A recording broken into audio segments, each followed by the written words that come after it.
Qalbining maxfiy formulasi. Moro mujohidlari va Uyg'urlarning ozodligi uchun yangi mash'allar. Birinchi qism. Abdori Mirkamil Kashg'ari.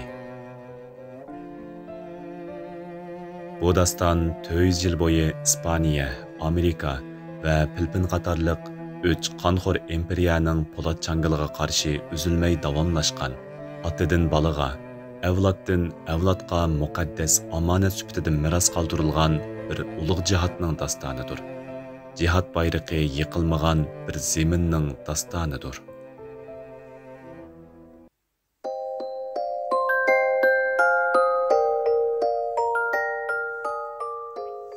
Birinchi bob.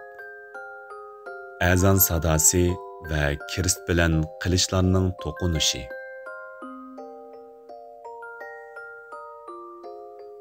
Tajovuzchilarning qon hidi purab turadigan kir bosgan yelkanlari ufuqni maynat ko'langisi bilan bulg'ashdan necha asr burun.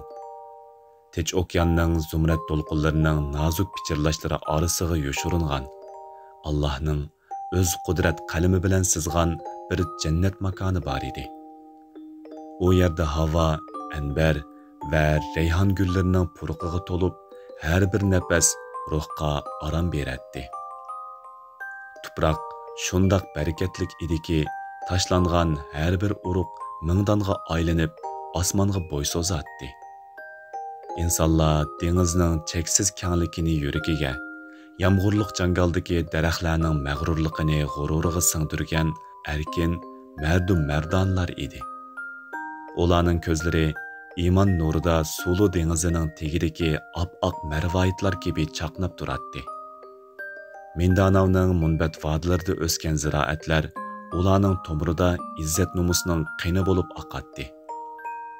Bu keyinchi dunyo Moro zemini deb ataydigan, ammo ayni chog'da o'zlarining shonliq ismi bilan atalgan Sulu va Mindanao sultonliklarining gullanish oldidagi muborak tuproqi edi.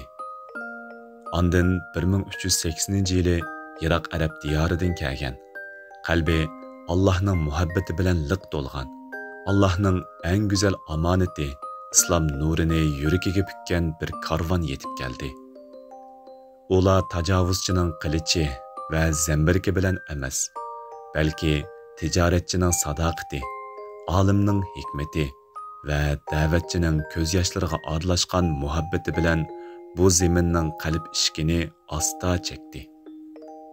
Shayx Karimul Maxtumga o'xshash taqvodor zotlarning tilidan chiqqan har bir la ilaha illalloh sadosi bu xalqning pok ruhiga urug' bo'lib chechildi. Jangalliqlarning jimjit sukutini tunji qitim azon ovozi yerib o'tganda qadimki butlar o'zligidan yiqildi. Yuraklar haqqi moyil bo'ldi. Ruhlar o'z yaratquchisini topdi. Islom ular uchun faqatla yangi bir din emas, balki ularning chechilang'u qalblarini bir po'lat ummatga aylantirgan, ularga yangi bir kimlik, yangi bir g'oya va yangi bir dunyo qarshi ato qiladigan ilohiy bir rahmatga aylandi. Bu ilohiy nurning birlashtirgichi soyasi ostida 15-asrning boshlaridan tortib ikki buyuk islom qurg'ini qad ko'tardi. Ular taxminan 1405-yili qurilgan Sulu sultonligi va Maguindanao sultonligi edi. Bular faqatla bir qancha qabila boshliqining ojiz ittifoqi emas edi. Ular masjidlarining munoridan azon ovozi uzilmaydigan, o'rdalarda Qur'on tilovati yangrab turadigan, sotlarida islom shariati bilan hukm qilinadigan, o'z bayrog'i, o'z armiyasi va o'z qonuni bo'lgan haqiqiy islom davlatlari edi. Ularning Karakoa deb atalgan chabdas va xatarlik harbiy kemalari dengizda dushmanning yuragiga vahima solatdi. Savdo kemalari Malayziyadan Xitoygacha bo'lgan dengizlarda erkin ozoda qatnab, marvoyit, ziroat va kamput qatorliq boyliqlarni butun dunyoga tarqatdi. Sultanning ordasida beshiga salla o'rgan o'limalar davlat ishlariga maslahat beradi. Olimning siyosiy parasti bilan jangchining Moro xanjiri, ya'ni qilichi birlashib, bu davlatni faqat qilishning kuchi bilanla emas, balki ilm hikmat va adolat bilan idora qiladi. Ularning ay yulduzliq bayrog'i dengiz shamolda lapildaganda, u faqat bir hukmronlikning belgisi emas, balki bir butun millatning izzat g'ururining, Allohga bo'lgan itoatining va erkinlikka bo'lgan o'lmas qasimining namoyandasi edi. Ammo 1521-yili Iroq ufuqida bir qora ko'langa, bir vabo paydo bo'lishga boshladi. Ular tallari oq, ammo qalbi qora, ko'zlari oltinga va qullarga to'ymaydigan yangi bir xavf edi. Ularning qilichiga o'yilgan kirist eg'izlaridagi Tangri degan so'zlari faqat ularning vahshiy niyatlarini yoshiradigan bir niqob edi. Ularning katta kiyimlari o'zlari bilan birga faqat to'psambirak emas, balki butun bir madaniyatni yo'qotishni, masjidlarni chirkovga aylantirishni, azon ovozini qo'ng'iroq ovoziga aylantirishni nishon qilgan zaharlik bir ideologiyani ilib kelyotdi. Eg'izida Xudo, qalbida shayton, qo'lida qilich bo'lgan bu guruh insoniyatga qarshi eng cho'ng jinoyatni elib kelyotdi. Ispaniyaning savut kiygan askarlarining puti bu muborak tuproqqa dastiganda, ular yerlik xalqning iymonidan ham hayron qilishdi, ham qalbi o'chmanlikka to'ldi. Ular asrlar bo'yi o'z zemini bo'lgan Andalusda urush qilgan, o'zlaridan madaniyatda necha hassa ustun turadigan Shimoliy Afrikadagi musulmonlarni, ya'ni Morolarni aslab, bu yangi dushmanga haqorat va kamsitish bilan shu nomni chapladi. Shuning bilan bu zaminning erkin musulmonlari tajovuzchining tilida Morolarga aylandi. Bu faqat bir ism emas, balki bir butun millatning mavjudligiga urilgan, ularni tarixdan supurib tashlashni niyat qilgan bir tamg'i edi. Shuning bilan insoniyat tarixidagi eng uzun, eng jafoliq va eng sharafli qarshilik harakatlarining biri boshlandi. 333 yil, 3 asrdan ortiq vaqt, bu bir davr emas, bir tarix edi. Bu jarayonda Ispaniya butun Filipinni bo'ysundirdi, ammo Morolarning zemini ularning gelig'i tiqilib qolgan bir tikanga aylandi. Ular bu tikanni sug'urib tashlash uchun 10 qitimdan ortiq cho'ng ko'lamlik irqiy qirg'inchilik xarakterlik harbiy yurish qildi. Ammo har qitimda bu xalqning po'lat irodasiga, o'limdan qo'rqmas jasoratiga va jangallikni o'z uyidek biladigan jang mahoratiga uchrab, qonliq mag'lubiyat bilan qaytdi.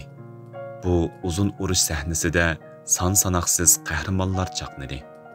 Ammo ularning ichida bir ism bor ediki, uning nomini anglagan Ispaniya generallarining uyqusi buzilib, yuragiga titrak tushadi.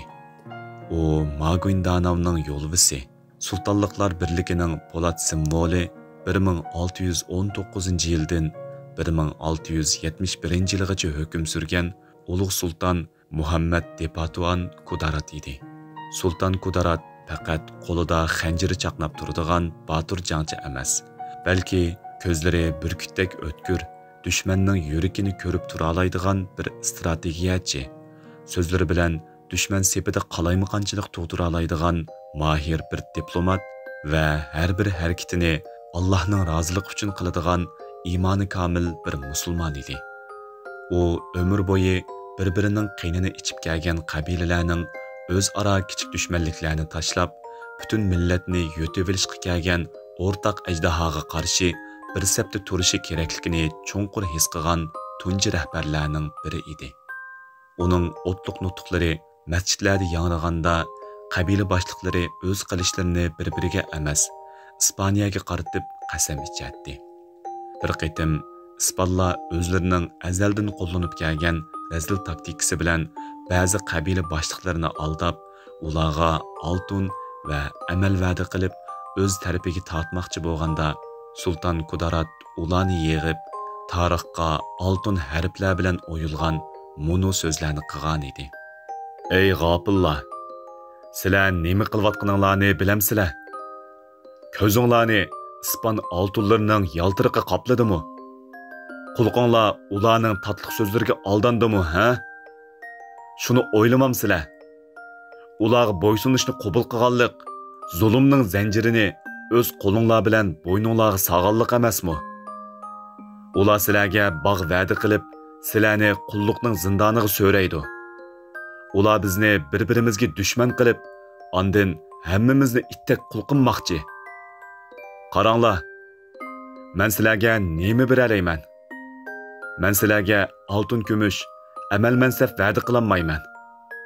Ammo men sizlarga ajdodinglar sizlarga qoldirib ketgan eng ulug' mirosni, sharafni, izzatni va ozodlikni va'da qila olayman. Qani tanlanglar. O'z ajdodlarimizning muborak tuprog'ida quldek xorlinib yashamsizlar yoki ozod insondek jang qilib, sharaf bilan o'lib, Allohning oldiga shahid bo'lib boramsizlar? Bu so'zlar oddiy so'zlar emas edi. G'azabga to'lgan, iymon bilan sug'urilgan bu so'zlar o'qiyaga aylanib, g'ofil qalblarga sanjildi. Shu kundan boshlab bu zamin Ispaniya uchun bir qabristonlikqa aylandi va eng muhimi, ular dushman bergan haqorat nomini o'zlarining sharaflik birlashtiruvchi bayrog'iga aylantirdi. Ular o'zlarini faxrlangan holda Morolar deb atashga boshladi. Bu so'z endi ispan tilidagi kofir dushman deganni emas, balki tiz bukmas mujohid, ozodlik jangchisi deganni bildiradigan bo'ldi. Ular dushmanning zahrini sumirib, uni o'zlari uchun quvvat dorisiga aylantirdi. Ispaniya ishg'oliyatiga qarshi boshlangan bu jihatda dadasining qo'lidan tushgan qalqon qilishni o'g'li oladi. Akisi shahid bo'lgan sapga inisi yuguratdi. 300 yilgacha har bir avlod o'zidan keyingi avlodga ikkili narsani meros qoldirdi. Biri qalbni nurlantiradigan Qur'on Karim, yana biri dushmanga qarshi qilich, ya'ni ishg'oliyatga qarshi o'chmanlik, tiz bukmas jihad ruhi. Oxirida 1998-yili dunyoni titritib turgan Ispaniya imperiyasining quyoshi patdi. Ular bu yengilmas millat oldida ojiz kelib, tarixning masxarasi ichida chekinishga majbur bo'ldi. Ammo zulmning bir kechasi oxirlashgan bo'lsa-mu, yangi, texmi hiylagar, texmi zamonaviy va texmi rahimsiz bir alvastining ko'langisi yupurilib kelmoqda edi. Davomiga qiziqsangiz, diqqatingiz keyingi qismda bo'lsin. Qissadan Uyg'urlarga hissa. Oldi bilan biz birinchi qismdan ruhimizga o'yilgan 6 mash'alga qarab chiqayli. Birinchi mash'al biz bo'lguncha emas, o'z o'yining egilik huquqini talab qilayotgan varislarimiz. Xitoy va uning dunyodagi himoyachilari bizni bo'lguncha oshqon deb ataydi. Ammo Moro dastonining bu tunji beti bizga shu haqiqatni po'latdek ovozda yangratadi. Biz bir davlatdan bo'linib chiqmoqchi bo'lgan to'polonchilar emas, balki tarixdan buyon o'zimizga tava bo'lgan dushman tarafidan majburiy besivilingan zaminning qonunliq varislarimiz. Dushman bizning uyimizga bostirib kelib, bizni o'z uyimizdan qo'g'lab chiqarmoqchi bo'layotdi. Morolarning sultonliklari bo'lgandek, bizning mo Qaraxoniylardan Saidiya xonligigacha shonliq islomiy davlatlarimiz bo'lgan. Bu tarixiy haqiqat bizning ko'rishimizning eng mustahkam qonuniy va iymoniy asosidir. Biz dushmandan hargiz rahim shafqat tilmaymiz. Biz o'z uyimizni, o'z meroslarimizni, o'z sharafimizni qaytarib elishni talab qilamiz. Ikkinchi mash'al bo'lsa, iymon millatning ruhiy qurg'unidir. Morolar uchun islom faqat bir din emas edi, balki ularning kimligining, madaniyatining va birligining yadrosiga, ruhining immunit sistemasiga aylangan edi. Ularni 400 yil yengilmas qilgan kuch dal ana shu mustahkam iymon qurg'uni edi. Bir millat tilini yo'qotib qo'yib, qaytadan tilini topa olishi mumkin. Ammo iymonni yo'qotgan millat o'z ruhini yo'qotgan bo'ladi. Xitoy bizning tilimizni, madaniyatimizni yo'qotishga urinyotidi. Ammo uning tub nishoni qalbimizdagi iymonni o'chirishdir. Chunki ular iymoni bor bir millatning hargiz tiz bukmaydiganligini, o'limdan qo'rqmaydiganligini biladi. Shunga iymonimizni qo'g'dash, vatanimizni qo'g'dashning asosliq sharti va eng mustahkam asosidir. 3-mash'al haqiqiy mustaqillik dushman baxsh etgan avtonomiya emas. Sultonliklarning o'z qonuni, o'z armiyasi, o'z iqtisodi bor edi. Ular haqiqiy mustaqillikning ta'minini tetigan, o'z taqdiriga o'zi ega bo'lgan edi. Dushman tarafidan berilgan har qanday avtonomiya, e'tibor berish siyosati qulluqning oltin zanjir bilan kishanlangan yana bir shakldan iborat ekanligini biladi. Shunga Moro musulmonlarda qapas ichidagi yo'lvosga yaxshi go'sht berilsa-mu, u endi yo'lvos emas deydigan mashhur so'z bor. Biz Sharqiy Turkistonliklarning nishonimizmi hargiz dushmanning qapsi ichida bir oz kengrak nafas elish emas, balki u qapasni par qilib o'zimizning mustaqillik sistemamizni qurib, o'z taqdirimizga o'zimiz ega bo'lishdir. 4-mash'al bo'lsa, kurashning nomini to'g'ri qo'yish, g'oyaning ruhini saqlash. Morolar uchun bu urush hargiz bir milliy to'qinish yoki yer talashish emas edi. Ular buni aniq qilib jihodi fi sabilillah, Alloh yo'lidagi kurash deb atadi. Bu aniq ism ularning ko'rishini dunyoviy manfaatlardan yuksaklikka ko'tarib, uningga muqaddaslik va ma'naviy kuch baxsh etdi. Bizning ko'rishimizni dunyoga kishilik huquq yoki madaniyatni qo'g'dash deb tushuntirish, uning eng chunqur, eng kuchli bo'lgan iymoniy yadrosini ojizlashtirib qo'ydi. Biz bu kurashning bir ozodlik ko'rishi, Alloh oldidagi burchimiz, iymonimizning siniqi va oxiratlik saodatimiz uchun ekanligini hargiz unutmasligimiz kerak. 5-mash'al bo'lsa, birlik g'albining birinchi sharti. Sultan Kudaratning eng buyuk tuhfasi o'zaro dushman qabilalarni bir bayroq ostiga yig'ib, ularning kuchini bir nuqtaga markazlashtirganligidir. Dushmanning eng yaxshi ko'radigan taktikasi bizni bu gruppa deb parchalash, bir-birimizga bo'lgan ishonchimizni yo'qotishdir. Bizning ichimizdagi har qanday ixtilof, har qanday guruhvozlik dushmanlarga etilgan o'qning o'z yuragimizga qaytib kelib sanjilishidir. 6-mash'al bo'lsa, dushmanning haqoratini g'ururga aylantirish. Ispanlar ularni kamsitib Moro, ya'ni kafir dushman deb atadi. Ammo ular bu haqorat oldida yig'lab yurmadi. Aksicha, bu ismni o'zlarining yengilmas ruhining, birligining va jihodining simvoliga aylantirdi. Bu biz uchunmi chunqur bir dars. Dushman bizga mayli qandoq tamg'a bassin, terrorchi desin, o'lgunchi desin, mayli qandoq haqorat yag'dirsin, bu bizni ma'yuslantiradigan, o'zaro bir-birimizdan qochadigan angsizlikning omiliga emas. Dushmanning haqoratini o'zimizga sharaf medalyoni bilib, g'azabimizni tavlaydigan, o'zimizning asli kim ekanligimizni so'z va quruq shuar bilan emas, amaliy harakatimiz bilan isbotlay olishimizga turtki bo'ladigan nuqtaliq yadroga aylantira olishimiz lozim. Dushmanning zaharlik o'qini sug'urib elib, uni o'z qo'limizdagi qilichga aylantiradigan iroda bo'lgandila, biz haqiqiy kuchga ega bo'la olamiz. Endi bu mash'allarning yo'riqida o'zimizga qo'yishga va javob tepishga tegishli savollar qarab chiqaylik. Birinchi savol. Biz o'zimizni shonliq islomiy davlatlarning varisi deb jakarlaymiz.